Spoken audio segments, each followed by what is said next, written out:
Hello, I'm Dr. Dheeraj. If you have a recurring back pain or your back pain is not resolving with medicines or any other treatment, these are the common exercises you should be doing in your day-to-day work, even though you are better and if you don't have back pain or your back pain has got better. This is very important for you. So first exercise is cat-cow. So do cat-cow 20 times a day for 2 minutes. That will make your spine more flexible and more mobile.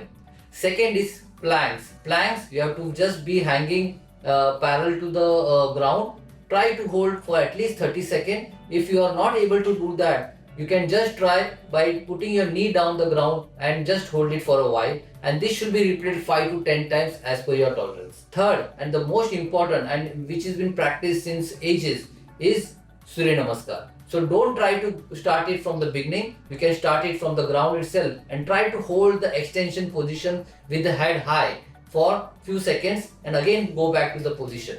If you are somehow not able to do that because of your age or your weight, then you can try doing the same exercise by putting down the knee, and from knee you can try the Surya Namaskar position and try to do it 10 to 20 times as per your comfort.